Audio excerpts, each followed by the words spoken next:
पाचगणी, महाबळेश्वर महाराष्ट्राचं नंदनवन. पाचगणी म्हणजे तर जगाचं म्युझियमच. जगातल्या सर्व फुलांचा पाचगणी म्हणजे गुच्छ.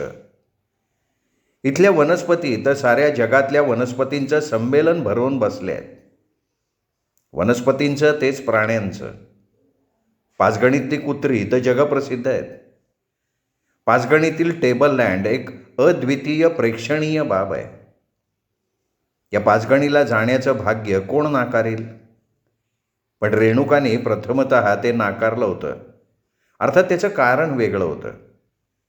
चंद्रशेखरसारख्या प्राण्याबरोबर फिरायला जायचं तिच्या जीवावर आलेलं होतं. पण शेवटी आईचा आग्रह आणि महाबळेश्वरमधल्या तिच्या मैत्रिणीच्या ओढीने तिने निघायचं ठरवलं.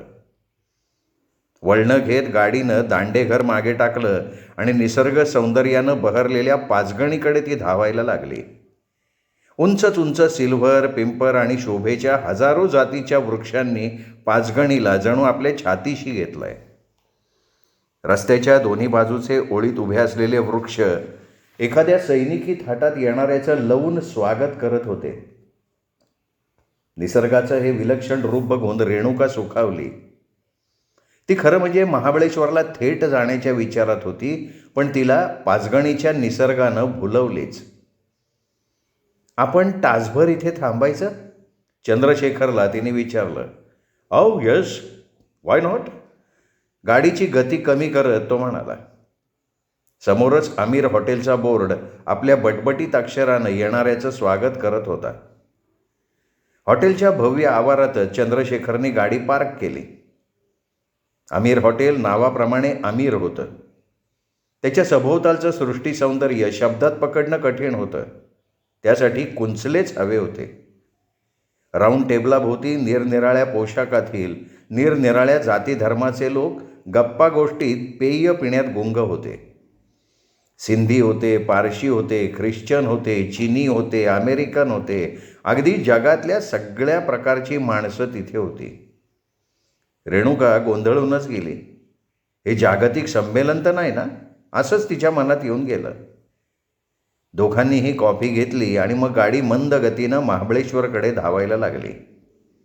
नागमोडी वळणं घेत जाणारा रस्ता, दूरवरपर्यंत पसरलेली हिरवीगार वनश्री, क्षितिजापर्यंत टेकलेल्या निळसर टेकड्या डोळे अगदी निवून निघत होते.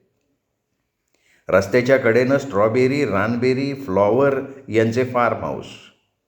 त्या फार्ममध्ये करणारी हटकोळी पण काटक माणसं, तांबडी माती, सगळंच कसं आगळं वेगळं, मन वेडावणारं, स्वतःचं सुद्धा अस्तित्व विसरायला लावणारं.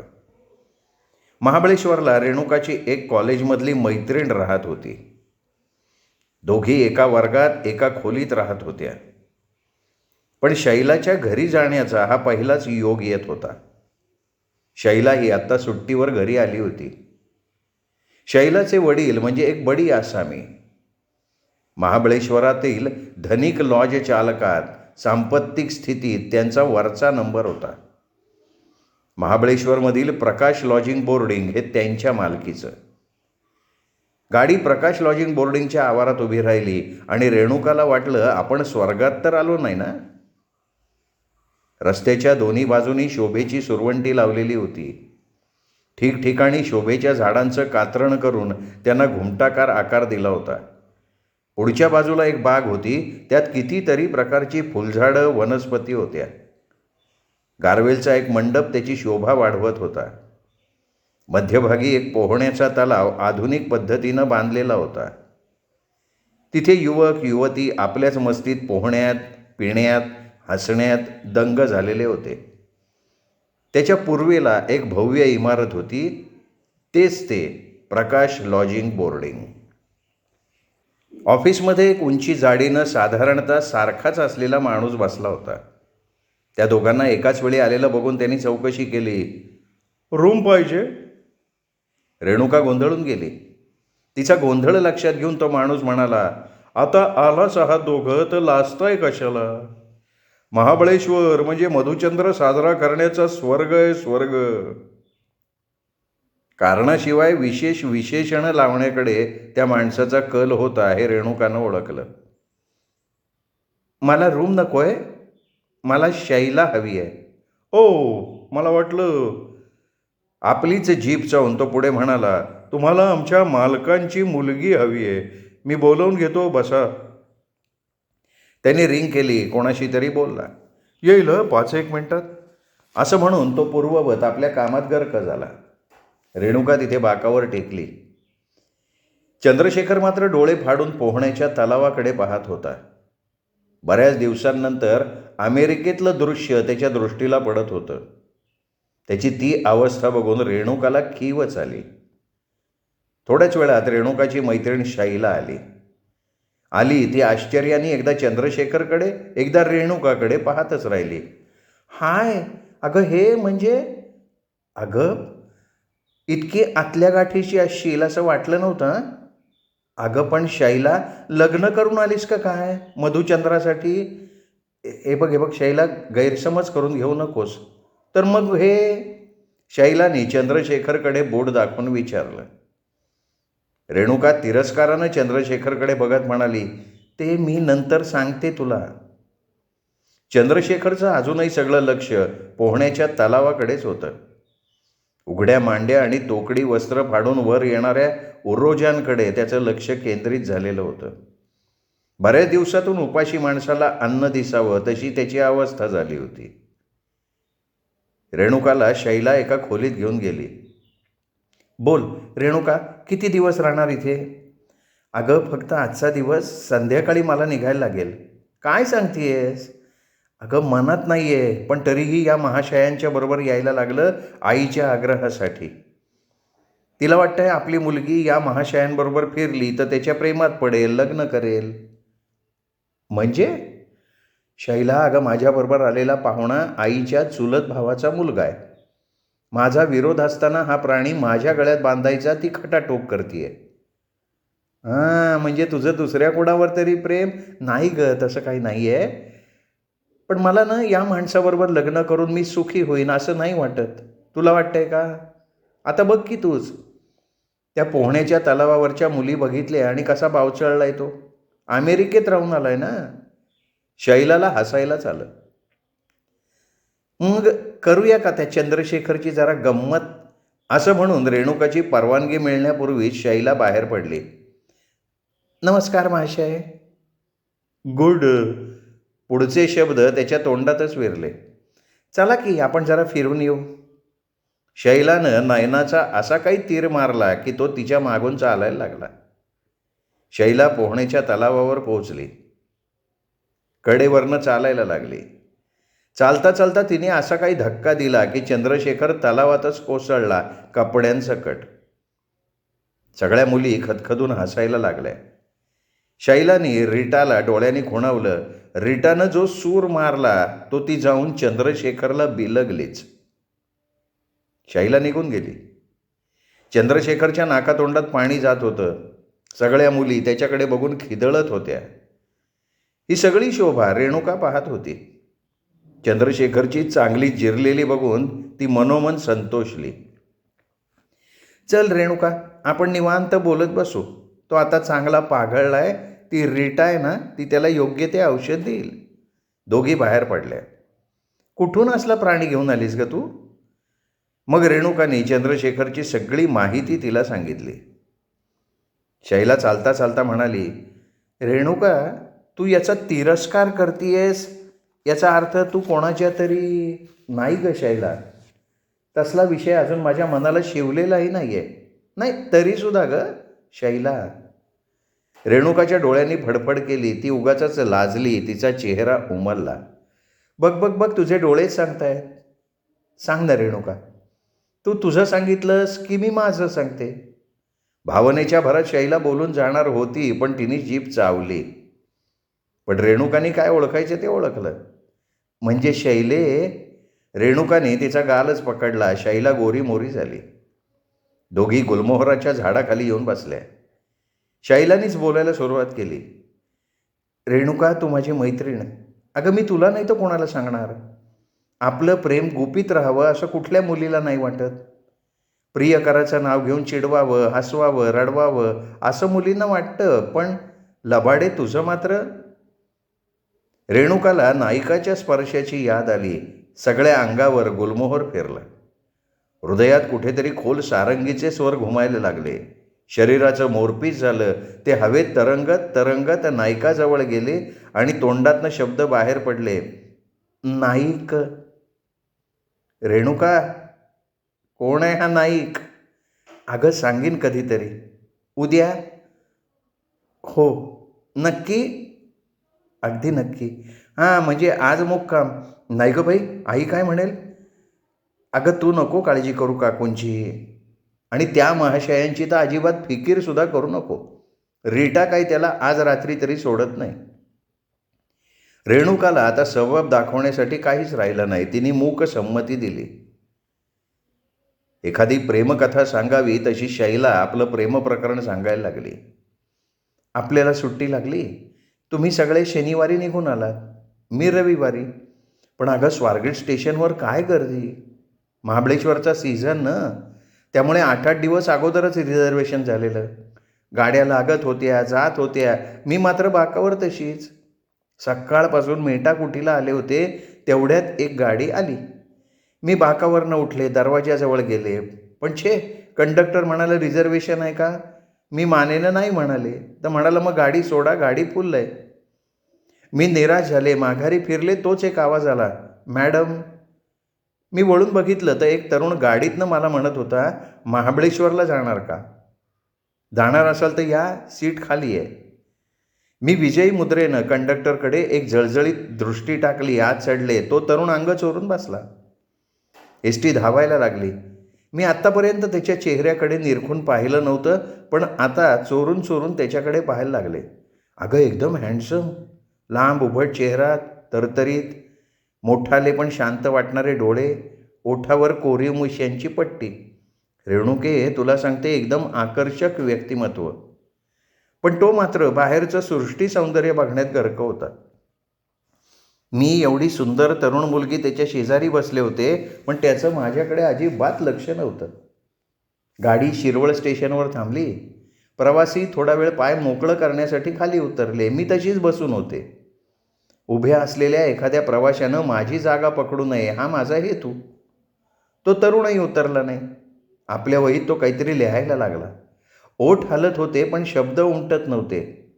मी जिज्ञासेनं वाकून त्याची वही वाचायला लागले तर, सळसळता वेडा वात, खेळ खेळतो वृक्ष पदरात, प्रेमानं झोका घेत, दंग झाला चुंबनांच्या वर्षावात. अगं मी भराभरा कविता वाचायला लागले. टप्पोऱ्या अक्षरातली मोत्यासारखी अक्षरं उतरत होती कागदावर. मोत्यासारखे अक्षर. मला भानच राहिलं नाही गं. माझ्या तोंडून शब्द बाहेर पडले, खूप छान हं.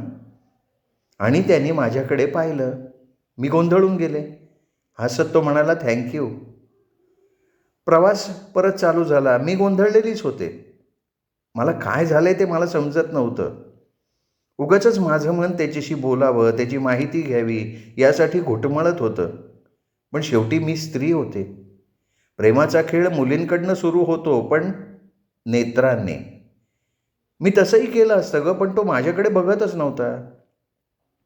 गाडी वळण घेताना मी मुद्दाम त्याच्या अंगावर रेलायला लागले. तो स्पर्श मला हवासा वाटत होता. रेणुका, तू म्हणशीलही की कशी ही मुलगी. पण खरं सांगू का रेणुका, त्याच्या व्यक्तिमत्वाची छाप असेल कदाचित. मी वेडी झाले होते एवढं खरं. पूर्वजन्मीचे माझं त्याच्याशी काहीतरी ऋणानुबंध आहेत असंच वाटत होतं. खंबाटकीचा घाट सुरू झाला आणि मी झोपेचं हुबेहूब सोंग घेतलं. माझ्या हातात दुसरं काहीच नव्हतं. मी त्याच्या अगदी खांद्यावर डोकं ठेवलं. हृदयातली धडधड वाढली होती. आपण चुकतोय असं मन म्हणत होतं, पण तारुण्यानं बहरलेलं हे शरीर मनाचं ऐकायला तयार नव्हतं.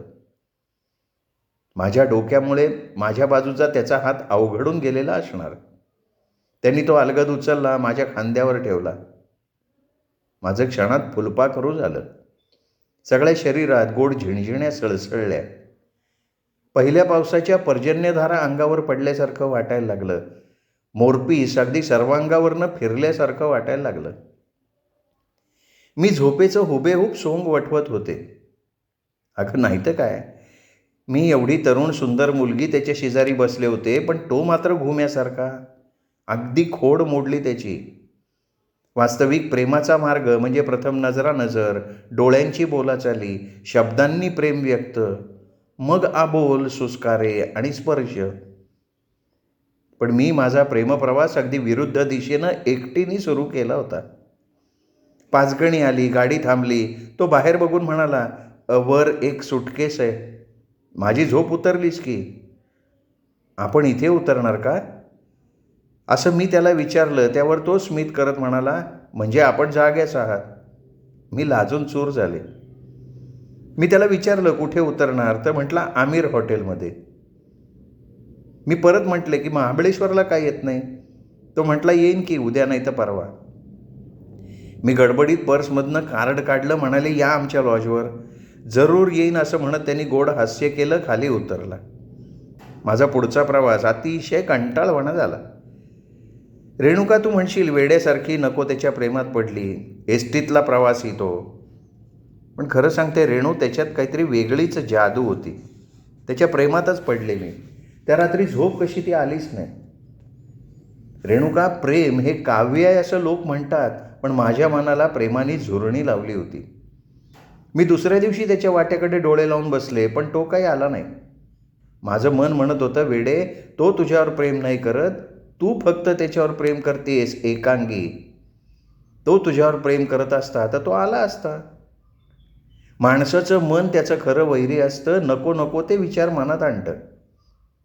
तो कोणा दुसऱ्या मुलीच्या प्रेमात तर तोच तो, नक्की तोच. माझं काळीज धडधडायला लागलं. आनंदाची सुद्धा भीती वाटते का गं? अगं, मला तो येताना दिसला. "फार सुरेख लॉज आहे हं तुमचं." तो आल्या आला लॉजचा परिसर निहाळत म्हणाला. मी त्याच्या दृष्टीनं सुरेख नव्हते. तेच लॉजविषयीचं वाक्य तो मला म्हणाला असता तर. मग मी त्याला त्याच्या इच्छेसाठी लॉजचा परिसर दाखवला. खुश झाला तो. मी विचारलं, "कसं वाटलं लॉज, परिसर?" तर माझ्याकडे बघत राहिला. कल्पनेपलीकडे सुंदर वाटल्यानं त्याला योग्य शब्द सापडलेले नसावेत. मी विचारलं, "आज राहताय ना?" तर म्हणाला, "नाही, 1 तासासाठी आलोय. कारण जास्त वेळ थांबलो तर हे सौंदर्य वेड लावेल मला." असं म्हणून माझ्याकडे बघून त्यांनी चक्क डोळा मारला. त्यामुळे मी धीट झाले. मनातली कालवाकालव शांत झाली. विचारांचं भूत लांब पळालं. मी त्याच्या नजरेला नजर देत म्हणाले, "या लॉजचं सौंदर्य की?" तर म्हणाला, "नाही, सौंदर्यवतीचं." आणि त्यांनी चक्क माझा हात हातात घेतला. तोच दोघांच्या मनानी, साक्षीनी झालेला पहिला स्पर्श. मला वाटलं माझे हात त्याने असेच हातात धरून ठेवावेत. पण माझ्यापेक्षा तो भित्रा निघाला. त्याने हात काढून घेतले. हात सोडवून घेतले खरे, पण मन मात्र गुंतवून टाकलं रेशमी धाग्यांनी. "रेणुका, आता तो रोज येतो आणि उद्या तर आता मी प्रतापगडावर जाणार आहे." शैला आपलं प्रेमप्रकरण सांगत होती, पण रेणुका मात्र पश्चात्तापानं फणफणत होती. तिने नायकाला पत्ता विचारला नव्हता. त्याच्याबरोबर ती बोललीही नव्हती. आता पुन्हा नाईक भेटेल का? दुसऱ्या दिवशी शैलाचा प्रियकर सुनील आला. शैलानं ओळख करून दिली. सुनील खरोखर हँडसम होता. तसाच तो एक नवोदित कवीही होता. 20-25 कविता वर्षभरात निरनिराळ्या मासिकातनं प्रकाशित झाल्या होत्या त्याच्या. लोकसुद्धा त्याच्या कवितांना योग्य ती दाद देत होते. नवीन कविता संग्रह लिहिण्याच्या दृष्टीनं तो पाचगणीत आला होता आणि इथे येताच त्याच्या प्रेम महाकाव्याला सुरुवात झाली होती. सकाळीच दोघं प्रतापगडला निघून गेले. रेणुकाला बरोबर चालायचा आग्रह केला, पण तिने मुद्दाम नकार दिला. चंद्रशेखर रीटाच्या प्रेमात अडकला होता. काल आल्यापासनं तो रीटाबरोबरच फिरत होता. रात्रीसुद्धा तो रीटाच्याच रूमवर होता. रेणुकाला त्याचं दुःख वाटण्याच्या ऐवजी आनंदच वाटला. तेवढाच वेळ रेणुकाला निवांत मिळाला. त्या संधीचा फायदा घेऊन रेणुका खूप फिरली, एकटीच फिरली. पण एकटं फिरण्यात आज तिला कसं तरी वाटत होतं. तिला नायकाची आठवण येत होती. सकाळी वाचलेल्या कवितेच्या ओळी सतत आठवत होत्या. "आसुरले माझे मन, देते तुझ्या संगतीला, भिरभिर त्या माझ्या मनाला, मिळेल की विसावा." 3-4 वाजता ती लॉजवर आली. ती येण्यापूर्वी शैला आणि सुनील प्रतापगडावरून परत आले होते. ती लॉजवर आली तर तिथे हत्यारबंद पोलिसांचा कडक पहारा. रेणुकाला आश्चर्य वाटलं. तिच्या मनात येऊन गेलं की पाचगणी महाबळेश्वरला शूटिंग चालतं, आजही तसंच शूटिंग तर नाही ना. ती हॉटेलच्या प्रवेशद्वारावर आली. तिला इन्स्पेक्टरने हात टाकलं. शैला मध्ये आली म्हणून बरं झालं. अगं काय चाललंय शैला हे? अगं रेणू, डॅडींना एका अनामिक माणसानं काही वेळापूर्वी एक पत्र आणून दिलंय. घोडेस्वार होता. हो, काय आहे ग त्या पत्रात? 1,00,000ची मागणी केली आहे. कुणी केली आहे? अगं एका गुंडाने. रेणुकाच्या अंगावर काटा आला. शैला सांगायला लागली, त्यात लिहिलंय संध्याकाळी 7पर्यंत पैसे आर्थर पॉईंटवर आले नाहीत तर ते पैसे बळजबरीने न्यायला लागतील. विरोध झाला तर एखादा बळी पण. शैलाचे डोळे पाण्याने भरले होते. शैला, अगं मग देऊन टाकायचे ना असले तर, का उगाच प्राणांशी खेळायचं? रेणुका, डॅडींना नाही ओळखत तू. ते करोडपती आहेत पण एक पैसा फुकट कोणाला देणार नाहीत. त्यांनी पत्र येतात संरक्षणासाठी पोलीस बोलवून घेतलेत. हां, मग आता एवढे पोलीस असल्यावर तो कसले नेतोय ग पैसे? रेणुका शैलाचं सांत्वन करायला म्हणाली. दोघीही मग न बोलता लॉजवर गेल्या. महाबळेश्वर पोलीस स्टेशनचे इन्स्पेक्टर जयवंत तारे यांनी प्रकाश लॉजभोवती कडक बंदोबस्त ठेवला होता. सगळे पोलीस हत्यारबंद होते. स्वतः जयवंत तारे कमरेला पिस्तूल लटकवून जातीनं त्यांच्यावर लक्ष ठेवत होते. याला 2 प्रमुख कारणं होती. एक, दरोडेखोराला पकडून शैलावर छाप टाकणे आणि दुसरं, दरोडेखोराला पकडून महाराष्ट्रभर कीर्ती मिळवणं. मधून जयवंतराव तारे शैलाला धीर देण्याच्या सबबीखाली तिच्या भोवती घुटमळत होते. ताऱ्यांना शैला खरोखर आवडली होती. एवढी देखणी, तारुण्यानं मुसमुसलेली मुलगी कोणाला आवडणार नाही? तिने एकदा तरी हसावं म्हणून तारे जीवाचं रान करत होते. त्यांना आपलं वाटत होतं की दरोडेखोराला पकडलं की शैलाचे वडील म्हणणार, अहो तारे, आपण माझे 1,00,000 वाचवले, आता व्हा जावई. म्हणूनच ते डोळ्यात तेल घालून सीमेचं रक्षण करावं तसं लॉजचं रक्षण करत होते. बॉम्बे पॉईंटवर त्यावेळी सीझनर सूर्यास्ताचा देखावा पाहण्यानं आनंदलेले होते आणि त्याचवेळी इकडे प्रकाश लॉजवर सगळ्यांचे चेहरे दुःखानं ग्रासले होते. अंधार जसजसा वाढायला लागला तसं तारेंसकट सगळ्या पोलिसांच्या नाडीचे ठोके जलद पडायला लागले. इन्स्पेक्टर असला तरी शेवटी तो माणूसच. पण तरीही तारेंनी आपल्या चेहऱ्यावरची घडी काही बिघडू दिली नाही. तो चेहरा अगदी पोलीस खात्याला शोभेसा ठेवलेला होता. शैलावर असा प्रसंग आजपर्यंत कधीच आला नव्हता. अर्नाळकरांच्या रहस्यकथेतून तिने वाचलं होतं तेवढंच. पण काल्पनिक वाचणं आणि स्वतःवर तसा प्रसंग येणं यात जमीन आसमानाचा फरक. दुःख केव्हाही वाईटच, पण त्याची खरी प्रखरता दुःख ज्याच्यावर येतं त्यांनाच माहिती असते. अर्नाळकरांचा कथानायक हजारो संकटांवर मात करून संकटाशी झुंज देत एका वेळी 5-50 गुंडांना पाणी पाजतो आणि विजयी होतो. पण इथे प्रत्यक्ष जीवनात कोण जिंकणार सांगता येत नव्हतं. शैलाचे वडील कवडी चुंबक. दरोडेखोराचा माणूस पत्र देऊन गेल्यावर त्यांनी लगेच पोलिसांची मदत मागवली. हिमतीने झुंजायचं ठरवलं, पण अंधार वाढायला लागला. मग बोचरा काळोख भीती दाखवायला लागला. मग त्यांचाही तोल सुटायला लागला. त्यांनाच त्यांचा राग येत होता. 1,00,000साठी त्यांनी प्राणपणाला लावला होता. 9 वाजून गेले. रेणुका शैला शेजारी येऊन बसली. शैलाचे डोळे डबडबले होते, चेहरा ओढला होता, छाती धडधडत होती. रेणुकालाही शैलाचं सांत्वन करता येत नव्हतं. दुःखितांचं सांत्वन करताना शब्दच दुःखी बनतात. रेणुका, डॅडींचं चुकलंय असं नाही वाटत का ग तुला? शैला मुसमुसत म्हणाली. शैला, उगाच नको ते कशाला मनाला लावून घेतेयस? एवढे पोलीस असताना दरोडेखोर थोडेच येणार आहेत. काही सांगता येत नाही ग बाई. शैला ओठातच पुटपुटली, रडायला लागली. रेणुकाला आता कसं तरी वाटायला लागलं होतं. सकाळी फुलासारखं टवटवीत दिसणारं मुखकमल पार सुकलेलं होतं. बाहेर सर्व विजेचे दिवे जळत होते. त्या प्रकाशात लॉजच्या परिसरातल्या वृक्षांच्या वेड्या वाकड्या भूतासारख्या काळ्या छाया पडल्या होत्या. रातकिडे रडत होते. पोलिसांच्या अंगावर काटा आला होता. त्यांची काळी छाया बुरखेधारी दरोडेखोरासारखी बनून जणू छातीवर बसली असं वाटत होतं. लॉजमधले ते सगळे प्रवासी दारं खिडक्या बंद करून बसले होते. बाहेरच्या वातावरणापेक्षा आतलं वातावरण फार भीतीदायक झालं होतं. रेणुकाच्या मनात आलं शैलाला घेऊन बाहेर उजेडात गोलमोहराच्या झाडाखाली बसावं. मोकळी हवा, तेवढाच विरंगुळा, शिवाय शेजारीच पोलीस असल्यानं भीतीचं कारणही नाही. शैला, चल आपण खाली जाऊन थोडा वेळ बसू, चल. शैला रेणुकाच्या म्हणण्यानुसार तिच्या पाठीमागनं चालायला लागली. गुलमोहराच्या वृक्षाखाली हिरवळीवर त्या बसल्या. हवेत चांगलाच गारवा होता, पण सगळं वातावरण भयाण भासत होतं.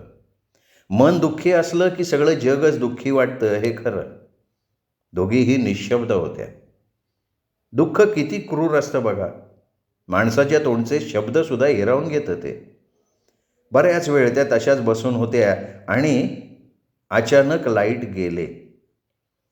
रेणुका शैला बसली होती. त्याच्या विरुद्ध बाजूला कोणीतरी ओरडलं, पळाला पळाला, दरोडेखोर पळाला, खून झाला. शैलानं एकच किंकाळी फोडली, ती जमिनीवर कोसळली. शैला बेशुद्ध झाली. रेणुकाने पोलिसांना मदतीसाठी हाक मारली, पण सगळेच पोलीस आवाजाच्या दिशेनं गेले होते. 3-1 मिनिटं गेली, पण शैला काही शुद्धीवर येईना. तेवढ्यात तो काळा अंधार चिरत एक काळी छाया रेणुकाकडे येताना दिसली. ती भीतीने मोठ्यांदा ओरडणार, तोच त्या काळ्या छायेनं तिच्या तोंडावरच हात ठेवला. लाईट आले तेव्हा ताऱ्यांची पॅन्ट ओली झाली होती. 1,00,000 रुपये गेलेले होते. शैला बेशुद्ध झाली होती आणि रेणुका अदृश्य झाली होती. पैसे नेले कोणी? रेणुकाने का दुसरेच कोणी? नायकानं ज्या व्यक्तीच्या पायावर डोकं ठेवलं ती व्यक्ती दुसरी कोणी नव्हती, तर प्रत्यक्ष नायकाचे गुरुजी होते. गुरुजीच आता गोंधळले होते. 7वीच्या वर्गात 90% मार्क मिळवून केंद्रात पहिला आला तेव्हा नायकानं असंच आपल्या पायावर डोकं ठेवलेलं होतं आणि त्यावेळी त्यांनी आशीर्वाद दिला होता की नाईक, माझा आशीर्वाद आहे, तू तुझ्या बुद्धिचातुर्यानं अवघ्या विश्वाला चकित करशील. खूप शिक, फार मोठा हो. आम्हा शिक्षकांना आपल्या विद्यार्थ्यानं मोठं झाल्याचं पाहून लाख सुवर्ण मोहरा मिळाल्याचा आनंद होतो. मोठा हो बाळा. पण आत्ता काय आशीर्वाद देणार? तुला फासाचं तख्त बोलवतंय? तुला देहांत प्रायश्चित्त मिळावं असा? नाहीतर मग एका गुन्हेगाराला दीर्घायुष्य देऊन एका गुन्हेगाराला आपण पाठीशी घालणार? आज गुरुजींचं स्वप्न उद्ध्वस्त झालं होतं. आज त्यांचे आशीर्वाद मातीमोल झाले होते. हिरा म्हणून जवळ बाळगला तो गारगोटी निघाला होता. थंडगार वाटणारा स्पर्श चंदनाचा नव्हता, तो होता विषारी, जहरी विषारी सर्पाचा. गुरुजींचे डोळे पाजरायला लागले. त्यांच्या डोळ्यासमोर त्यांनीच उभा केलेला मनोरा कोसळलेला होता. आजपर्यंत केलेल्या विद्यादानाला सुरुंग लागला होता. गुरुजींच्या पाझरत्या डोळ्यांना डोळा द्यायचं सामर्थ्य नायकात नव्हतं. नायकाच्या डोळ्यातले निखारे विझत होते. शक्तिशाली बाहू थरथरत होते. हजारो जळवा एकाच वेळी रक्त शोषून घेत होत्या. काळालाही भीती दाखवणारा नाईक आज पुतळा बनला होता, निर्जीव. नायकाला गुरुजींच्या पुढे उभं राहण्याची लाज वाटली. तो एकदम आत गेला. पेटत्या मशालीकडे बघत राहिला. त्याला वाटलं आपलं शरीर पेटतंय, मन पेटतंय, हृदय पेटतंय, विचार पेटतायत, अहमपणा पेटतोय. शरीर, मन, हृदय, विचार, अहमपणा नायकाला पेटू द्यायचा नव्हता. त्याला झुंजत राहायचं होतं शेवटपर्यंत. त्यांनी हात पुढे केला, ज्योतीवर ठेवला. ती ज्योत म्हणजे तो पलिता विझला. सगळ्या खोलीत अंधार झाला. नाईक तिथेच आडवा झाला. गुरुजींनी त्याच्या तोंडात मारली असती, ते रागावले असते, ताडताड बोलले असते, तर नायकाला काही वाटलं नसतं. नायकाच्या डोळ्यापुढे भूतकाळ उभा राहिला. नाईक सत्या मांगाचा मुलगा. त्याच्या पंजोबानं शिवरायांच्या काळात तलवार गाजवली म्हणून त्यांना नाईक ही पदवी मिळाली. मांगाचा नाईक झाला. मंगल्या शाळेत नाईक याच नावानं ओळखला जायला लागला. मंगल्या अभ्यासात जसा हुशार तसा खेळातही. मंगल्या ज्या संघात त्या संघाचा विजय ठरलेला. आडव्या हाडाचा मंगल्या हू तू तू करत गेला तर विरुद्ध संघाचे सगळे गडी बाद झाले म्हणून समजायचं. मंगल्या मागवाड्याऐवजी राजघराण्यात जन्माला आला असता तर राजपुत्र शोभला असता, सगळ्या जनतेनं त्याचं कौतुक केलं असतं. सत्यानायकाचा प्रपंच फाटका, तेल आहे तर मीठ नाही. मग पोराला शाळेत कसं पाठवणार? 4 इयत्ता कशा तरी झाल्या आणि शाळा सुटली. हे गुरुजींना कळलं. त्यांचे पाय मागवाड्याला लागले. त्याच्या खोपटाला पावन केलं. मंगल्याला त्यांनी दत्तक घेतलं. एका ब्राह्मण गुरुजींनी मांगाच्या पोराला दत्तक घेतलं. नाईक, गुरुजींचे शब्द त्या अंधाऱ्या खोलीत घुमले आणि नायकाचं विचार चक्र तुटलं. नाईक म्हणून नाही तर मंगल्या म्हणून बोलणार आहे तुझ्याशी. कारण नाईक माझा नसला तरी मंगल्या माझा आहे. मंगल्याला मी घडवलाय. गुरुजी, होय मंगल्या, माझ्यावर विश्वास आहे. नाईक आता नाईक राहिला नाही. एका हातानं चड्डी ओढणारा आज्ञाधारक मंगल्या बनला होता तो. गुरुजींपुढे तो काय बोलणार? मंगल्या, हे बरं नव्हे. असं पोलिसांना छळून काय मिळतं रे तुला? समाधान. कसलं समाधान? स्त्रियांचं कुंकू पुसायचं समाधान? लोकांच्या घरांवर दरोडे घालायचं समाधान? कसलं समाधान? गुरुजींच्या शब्दात धार होती. त्यांच्या मस्तकाची शीर तट्ट फुगली होती. चेहरा लालबुंद झाला होता. मंगल्या, अरे काय स्वप्न रंगवलं होतं मी आणि आज काय बघायचं माझ्या नशिबात आलंय. गुरुजी, मंगल्या, अरे फार मोठी महत्वाकांक्षी होती तुझ्याविषयी, पण नाईक. कोण आहे? धर्मी आहे मी. काय बातमी? जरा बाहेर या. सांग इथेच. अहो पर धर्मा सांगायला लागला. धनी, त्यो महाबळेश्वरचा शेठ पैसा घेऊन आला नाही अशी बातमी आली. असं? त्याची 100 भरली वाटतं. गुरुजी, मी आलोच. असं म्हणून विद्युत वेगानं नाईक बाहेर पडला. विझू पाहणाऱ्या विस्तवावर फुंकर मारली गेली होती. गुरुजींच्या दर्शनानं बोथट झालेल्या शस्त्राला धर्माच्या बातमीनं पुन्हा धार आली होती. नाईक तसाच रागानं लाल होऊन सभामंडपात आला. त्याच्या मागून डाकू मानसिंग, डाकू भिल्ला आणि इतर 2-3 आले. डाकू मानसिंगचे कान कामगिरीकडे लागले. आपल्यावर विशेष असं काम पडणार या कल्पनेनं त्याला आनंद झाला होता. डाकू भिल्लाही आनंदित झाला. महाबळेश्वरून बातमी आली आहे, तो प्रकाश लॉजवाला पैसे घेऊन आलेला नाही आहे. सगळीकडे शांतता पसरली. नाईक दोघांचे चेहरे न्याहाळत बोलला, पोलिसांची मदत त्यांनी मागवलीच असणार. नाईक, तुम्ही मला फक्त संमती द्या, एकटा जाऊन काम करून येतो. नाही मानसिंग, ते वाटतं तेवढं सोपं नाही आहे. मला वाटतं एवढी रात्र सोडून. नाही, आपण नाही गेलो तर तुफान या शब्दाचा दरारा कमी होईल नाईक. आजपर्यंत तुफान आव्हान देऊन जगत होता. आपण गेलो नाही तर लोक आज म्हणतील तुफान घाबरला. नाही, तुझं बरोबर आहे भिल्ला, पण नाईक तुम्ही काळजीच करू नका. आम्ही दोघं बरोबर जातो. नाईक विचाराधीन झाला. कारण प्रकाश लॉजवरनं पोलिसांच्या हातावर तुरी देऊन 1 लाख रुपये आणणं फार अवघड होतं. 1 लाखासाठी लाखमोलाची माणसं गमावण्याची त्याची तयारी नव्हती. अरे नाईक, कसला विचार करताय? आम्हा दोघांवर विश्वास ठेवा. नाही, दोघं नाही, 3. कोण? तिसरा कोण? मी स्वतः. नाही, हे बघा, अशा अडचणीत आपण येणं चांगलं नाही. अहो नाईक, अवयव तुटला तर चालतो, पण आत्म्याला सांभाळायला लागतं. अहो लाखाचा देव, अशा कामावर जाणं जरा. नाईकाचे डोळे आनंदाने भरून आले. नाईकसाठी जीवाची कुर्बानी करणारे जोडीदार मिळाले होते आणि केवळ याचमुळे गेली 5 वर्ष पोलीस खातं जंगजंग पछाडत होतं, पण नाईक काही सापडत नव्हता. भिल्ला, मानसिंग, तुमच्यासारखी स्वामीनिष्ठ रक्ताच्या नात्यापेक्षाही जवळची माणसं मिळाली म्हणून तर हा सगळा खटाटोप चालू आहे. जो खटाटोप चालू आहे तो फक्त तुमच्या जीवावर. पण आज तुम्हा दोघांनाच मी जाऊ देणार नाही. मी तुमच्याबरोबर येणार. आता चर्चा थांबवा. अर्ध्या तासात आपल्याला निघायचंय. महाबळेश्वरला येताच त्यांनी आपला मोर्चा प्रकाश लॉजकडे वळवला, पण तिथे बघताच संपूर्ण लॉजभोवती पोलिसांचा कडक पहारा. या सगळ्यांच्या डोळ्यात धूळ फेकणं अत्यंत धोकादायक काम होतं. तुफाननी भिल्ला, मानसिंग दोघांशी विचारविनिमय केला. तुफाननी समोरच्या दरवाजाच्या बाजूला झाडीत दडून उभं राहायचं.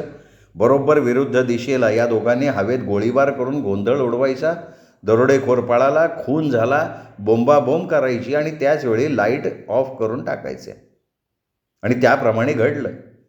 तुफान प्रकाश लॉजमध्ये गेला. मालकाच्या तोंडात बोळा कोंबला. त्याला बांधून ठेवून 1,00,000 रुपये घेऊन निघाला. पण तो जात असताना एका मुलीने त्याला प्रतिकार केला. त्या मुलीला त्यांनी अलगद उचललं. तिच्या तोंडात बोळा कोंबला. तिला घोड्यावर घातली. नायकानं काय केलं त्या मुलीचं? तिचा खून केला का? श्रोते हो, तुम्ही ऐकताय जगन्नाथ शिंदे लिखित तुफान ही कादंबरी. आजचा भाग इथेच संपला. पुढचा भाग ऐकण्यासाठी उद्या भेटूयात दीपक रेगे कथाकथन चॅनलवर. नमस्कार.